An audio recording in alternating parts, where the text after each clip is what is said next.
Kemarin Panitia Khusus RUU Anti Pornografi dan Porno Aksi DPR mengundang Insan Dangdut Indonesia untuk melakukan rapat dengar pendapat seputar RUU Anti Pornografi dan Porno Aksi yang sedang digodok di DPR. Uniknya, Insan Dangdut yang diundang adalah dua kubu yang dulu pernah berseteru hebat, yaitu kubu PAMI di bawah pimpinan Rhoma Irama serta kubu Inul Daratista dan Anissa Bahar yang didukung oleh Titiek Puspa, Anwar Fuady dan Ruhut Sitompul. Hal yang tak diinginkan pun terjadi.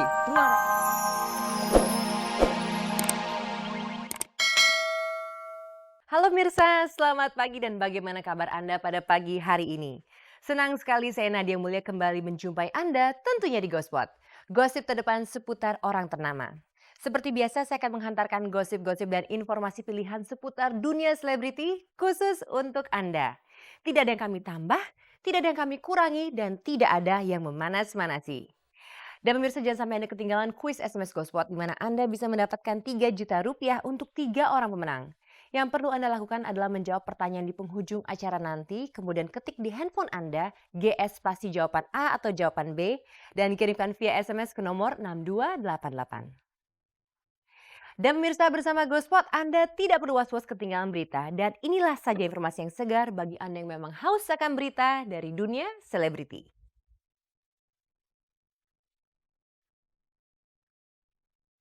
Rhoma Irama dan Inul Daratista ikut dilibatkan dalam penyusunan RUU Anti Pornografi dan Porno Aksi. Inul menangis karena Rhoma Irama bereaksi keras atas goyang ngebornya. Tamara Blesinski tetap ingin bercerai. Titiek Puspa kembali berurusan dengan perkara kepemilikan tanah. Mas Sayu berulang tahun yang ke-22 dan Zarima melaporkan mantan kekasihnya Ferry Yuan atas dugaan penculikan anak sematawayang Zarima bernama Nikita.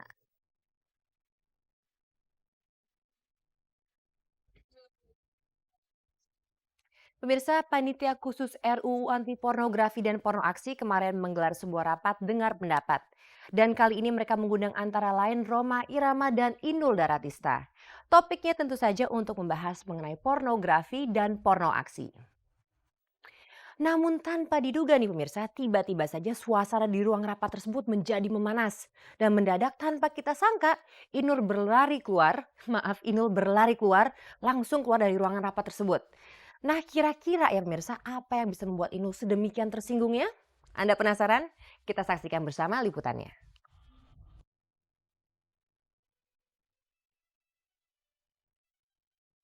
Kemarin Panitia Khusus RUU Anti Pornografi dan Porno Aksi DPR mengundang Insan Dangdut Indonesia untuk melakukan rapat dengar pendapat seputar RUU Anti Pornografi dan Porno Aksi yang sedang digodok di DPR. Uniknya, Insan Dangdut yang diundang adalah dua kubu yang dulu pernah berseteru hebat, yaitu kubu PAMI di bawah pimpinan Rhoma Irama serta kubu Inul Daratista dan Anissa Bahar yang didukung oleh Titiek Puspa, Anwar Fuady dan Ruhut Sitompul. Hal yang tak diinginkan pun terjadi. Ruang rapat menjadi panas setelah Rhoma Irama terus mengungkit peristiwa lama perseteruannya dengan Inul Daratista. Yang terjadi adalah saat itu saya katakan gitu, yang kamu lakukan itu adalah erotisme. Coba kamu lihat Elvi Sukaisi, kamu lihat yang namanya Camelia Malik. Ini saya katakan begini, bahwa dangdut identik dengan goyang, iya. Tapi goyang ini ada dua. Yang masalah goyang, tolong diakomodir. Instruksi sudah ketua. Instruksi mohon narasumber secara umum jangan terjadi niatan radikalisme. Ini murni Pak, mohon maaf secara umum. Terima kasih. Meski sempat diinterupsi oleh salah seorang anggota pansus karena Rhoma terkesan memojokkan Inul, Rhoma masih saja menyebut nama Inul dalam pembicaraan tentang batasan porno aksi dalam goyang dangdut. Nah kalau di Inul Daratista minta batasannya yang mana yang boleh? Bahwa saya ingin mengatakan sebagai ini bahwa yang boleh bergoyang adalah goyang yang mengacu kepada koreografi, mengacu kepada bentuk-bentuk tarian yang tidak mengeksploitasi seksualitas, yang itu memang ada pada pikul ini. Bagaimana kita menggerak-gerakkan pikul ini, arah-arah pikul dan sebagainya, yang secara kasat mata bisa dinilai mana gerakan yang erotis, mana gerakan yang estetis. Inul tak bisa menyembunyikan kekesalannya dan serta-merta keluar dari ruangan. Ruhut Sitompul berusaha menenangkan Inul sembari membujuk agar Inul kembali ke dalam ruangan. Nggak usah. Saya nggak mau komentar. Kata-kata apa sih Mbak Inul? Udah bilang. Nggak enak sama Pak Haji sama yang lain nggak enak. Sudah sama DPR juga nggak enak nanti. Karena ini acara belum selesai. Buat apa lagi kira-kira buat apa lagi Pak Haji? Sudahlah. Ya itu yang disesalkan Inul tadi. Nggak, sebenarnya nggak perlu lah ngomong ada saksinya Inul. Saya nggak marah-marah gitu. Bagaimana dengan dia bilang saya orang yang akan membombardir Inul. Orang kemanapun dia pergi. Ngomongnya itu yang membuat saya ingat terus sekarang jadinya. Tapi saya nggak mau aib seorang. Kalau memang ya sudahlah. Sudah nggak usah diomong. Udah nggak usah. Sudah saya hanya menghormati DPR. Jujur aja, Inul sudah mengira akan begini. Saya sebagai lawyernya, dia telepon kemarin, Bang saya nggak usah datang, apalagi kalau ada Haji Oma Irama. Saya bilang kita harus menghormati undangan dari pansus, kita harus datang. Ataunya kan dia datang, tadi teman-teman mendengar semua omongan Haji Oma Irama. Tadi dia minta saya keluar, dia bilang, kan abang yang tahu dengan Pak Sutioso karena kita sudah melihat rekaman SCTV pada waktu itu. Seolah-olah tadi dia seperti orang tidak berdosa. Padahal saya ingat saya dimaki, saya dibilang pelacur dan lain sebagainya waktu itu. Kok DPR pansusnya diam aja. Seolah-olah dia, kan undang-undang itu kan bukan Oma Irama.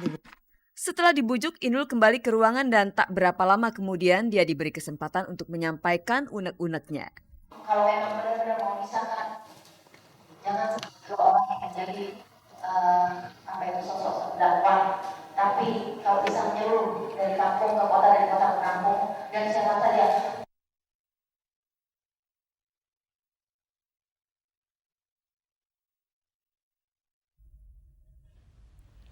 Mengapa Rhoma Irama mengungkit persoalan lamanya dengan Inul Daratista di depan anggota pansus?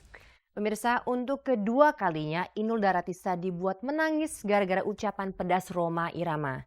Di saat berlangsung rapat dengar pendapat tersebut, seharusnya semua orang mengutarakan pendapatnya. Namun mengapa Inul justru dipojokkan dan terkesan seperti terdakwa? Apakah benar demikian Inul sebagai terdakwanya? Dan pemirsa, selain itu, di luar semua ini apabila rancangan undang-undang tersebut disetujui dan benar-benar ada undang-undang anti pornografi dan porno aksi, maka goyang ngebor itu bisa-bisa melanggar hukum loh pemirsa. Nah, siapkah Inul apabila goyang ngebornya itu menjadi goyang terlarang? Mari kita saksikan kelanjutannya.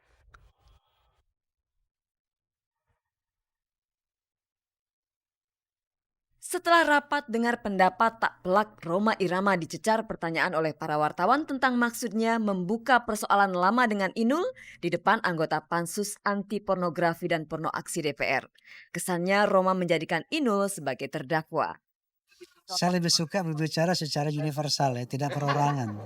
Bahwa RUU anti pornografi porno aksi ini ditujukan untuk membenahi moral bangsa, bukan moral seseorang. Tapi untuk membenahi moral bangsa dari serbuan pengaruh negatif globalisasi. Pokoknya kita bersyukur bahwa rancangan undang-undang anti pornografi porno aksi ini didukung oleh forum ini, termasuk oleh Inul dan teman-teman. Sebagai salah satu penyanyi dangdut yang dinilai sebagian kalangan termasuk di dalamnya Rhoma Irama sebagai pengusung goyang erotis, Inul ternyata memberikan dukungannya terhadap RUU anti pornografi dan porno aksi. Padahal jika nantinya goyang ngebor masuk kategori porno aksi, Inul bisa kehilangan goyang yang sudah jadi identitasnya itu. Saya sih mendukung apa yang dikatakan Dewan dan yang mau diluncurkan yaitu rancangan undang-undang. Monggo kerso aja, saya ngikut. Selagi itu memang baik buat negara, buat saya dan lain sebagainya, saya ikut. Inul dengan Anissa yang selama ini diinikan aja tadi dengar sendiri. Dukung sepenuhnya undang-undang ini supaya lahir. Persoalannya adalah kita nanti akan mendefinisikan pornografi itu apa, porno aksi itu apa. Balkan Kaplale juga secara khusus menyoroti rencana penerbitan majalah Playboy versi Indonesia yang belum terbit saja namun sudah bikin heboh itu. Di DPR sendiri sudah ramai kita bicarakan, bahkan beberapa pers juga sudah kita sampaikan masalah Playboy ini. Andai kata dia berani dia berani mau menyiarkan saja dengan vulgar, ya sorry aja deh. Barangkali saya orang pertama sebagai orang DPR yang akan menegur teman-teman lewat pemerintah, polisi, jaksa, hakim. RUU anti pornografi dan porno aksi yang sedang diramu di DPR memang mendapatkan perhatian sangat besar dari masyarakat luas. Harus diakui.